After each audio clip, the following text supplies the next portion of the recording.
Stories of Great Christians.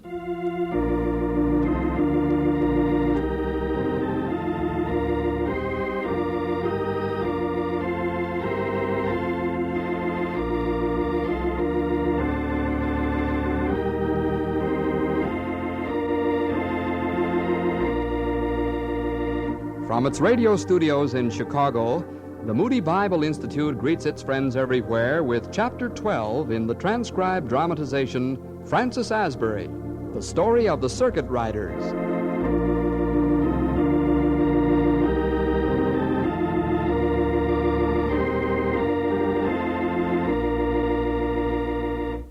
When Francis Asbury had been general assistant of the Methodist societies in America for about a year, he began hearing of growing dissatisfaction with his methods in the North.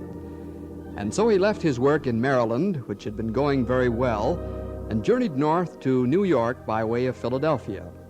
Here he saw some of the dissatisfaction in evidence, and learned also that John Wesley was sending to America a new general assistant, Thomas Rankin, to take Asbury's place. At this point, with his own status at headquarters very uncertain, Asbury decided to remain in Philadelphia and greet the new general assistant. And so we see him at the pier with Richard Wright, waiting for Rankin's arrival.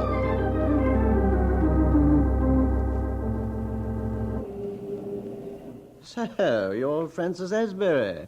Never had the privilege of meeting you in England. Welcome to America, Mr. Rankin. We hope you enjoy your stay with us. Thank you. I'm very glad to meet you, Mr. Asbury, particularly since Mr. Wesley speaks so very highly of you. Thank you, sir. I'm asking some of the brethren to stop by tonight. I have some things to discuss before the service.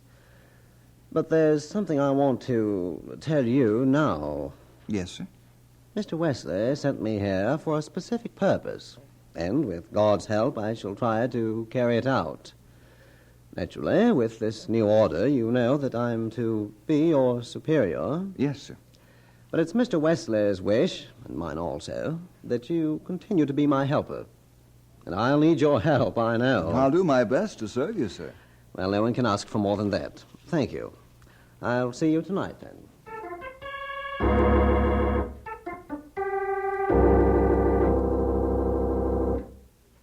I've been hearing a great deal of the political troubles you're having in America. The colonies are uniting on many, many things which they felt no need of getting together on before. Disgraceful. Well, I don't know. What do you think of this unnatural situation, Mr. Asbury? Well, to be quite frank, Mr. Rankin, I haven't concerned myself with this problem. I know it exists, and I hear about it wherever I go, but I'm trying to remain neutral in the conflict. And I've urged the brethren to do the same. Yes. Well, of course, that's the most politic procedure. But when there's a question of disloyalty to the king, we cannot countenance that. Sir, do you mean that... I said we cannot countenance disloyalty to the crown. But, well, enough of that. Tell me, how many Methodists are there in America at the present time? Slightly over 1,100, sir. Can you break that down for me, Mr. Asbury, geographically, I mean? Yes, sir. There are about 180, both in New York and Philadelphia, about 200 in New Jersey, 100 in Virginia. Maryland has about 500. 500 in Maryland? Mm-hmm. That's amazing. That's where you've recently been working, is that right? Yes. But it's been a strong center of our societies ever since Mr. Strawbridge arrived. I see. You know, gentlemen, I want to meet as many of the preachers and itinerants as possible, as soon as practicable. I'd like to call a general conference, similar to those we have in England. Now, how soon do you think we can get word to all the brethren? Oh, probably inside of a month, sir. Well, this is June.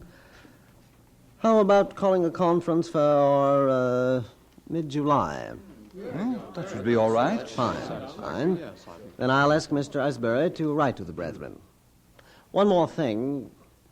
I've been led to believe that there's some dissatisfaction has arisen with the way Mr. Asbury has striven to fulfill Mr. Wesley's desires as regards to evangelistic activity. That he's been too stern, too demanding. Well, let me tell you that I will be just as strict or more strict, and furthermore, Mr. Asbury will continue as my helper. Is that understood? Now, brethren, the hour is late, and I want to meet with the Philadelphia Society. Shall we go?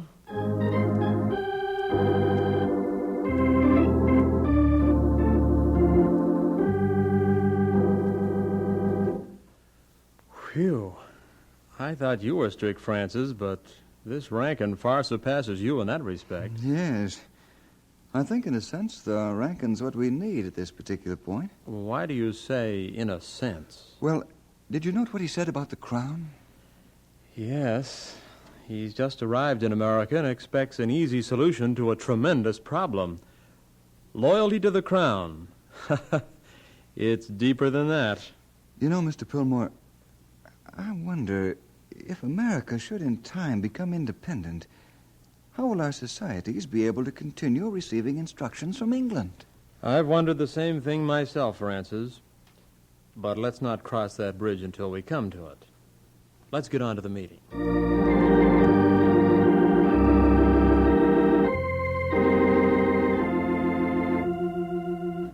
You have heard your new appointments, brethren. Now this final admonition to you. I want it clearly understood that the discipline which has been set down by Mr. Wesley shall be adhered to without deviation. Specifically, I mention the matter of administering the ordinances. It's not our purpose to administer sacraments, and we don't have the right to do so. We are here to preach the gospel and do nothing else, to strengthen believers in their faith and extend the knowledge of Christ among the heathen. As Methodists, we're members of the Anglican Communion, and sacraments will be received there and nowhere else. This matter of discipline must be adhered to without compromise. And just in closing, I'm glad for the growth of our societies in the New World, but that growth must increase during the next 12 months. We have the greatest message the world has ever heard. Let us be busy about the King's business.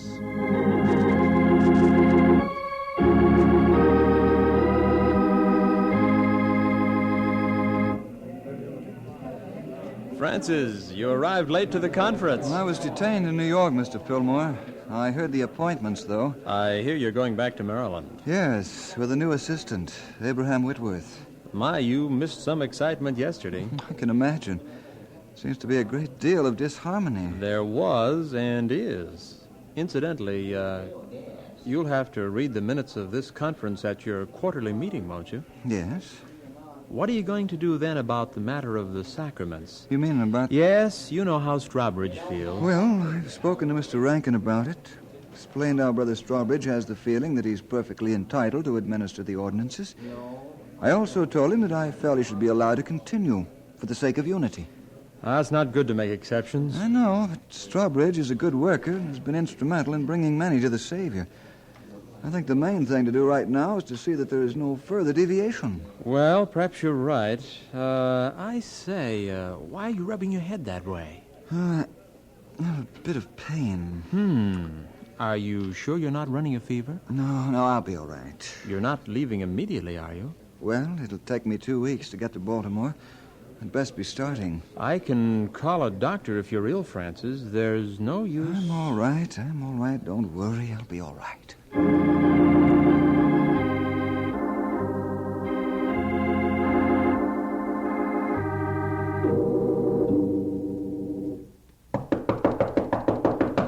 Yes?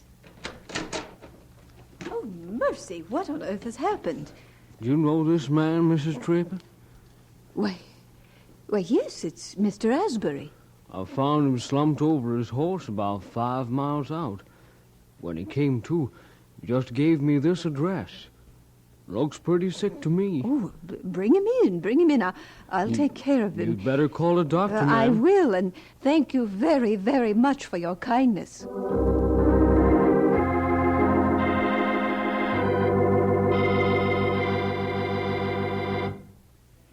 I came as soon as I knew you wanted to see me, Mr. Asbury. Thank you, Mr. Strawbridge. I knew you would. I must say, you still look very ill. I'm regaining my strength slowly. Now, business. The quarterly meeting begins next week, doesn't it?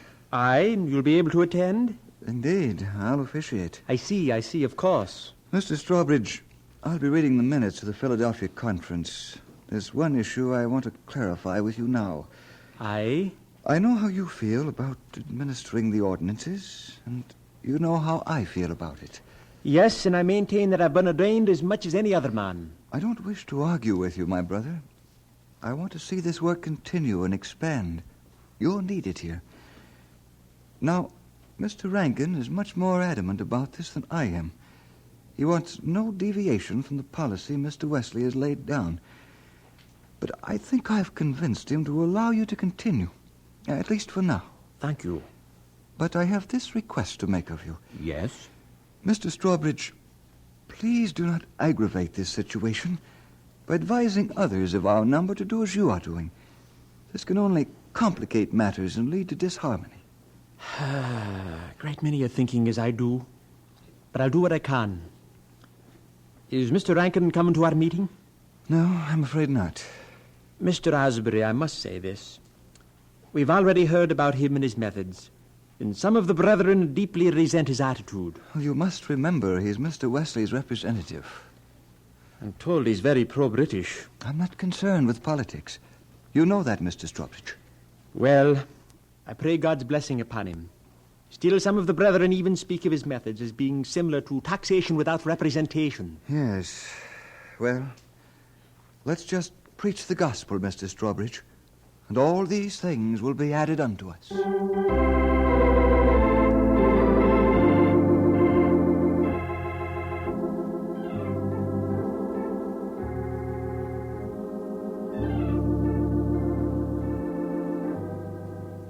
Mr. Asbury?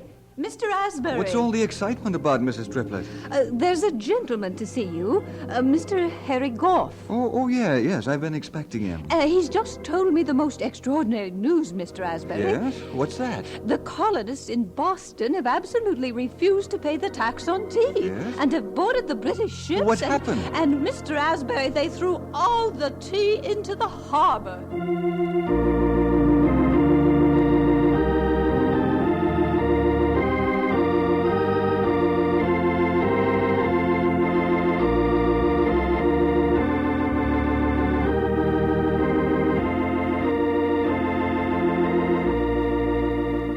And so we conclude Chapter 12 of Francis Asbury, the story of the circuit riders. We are presenting another in a transcribed series of Stories of Great Christians, which come to you from the radio studios of the Moody Bible Institute in Chicago.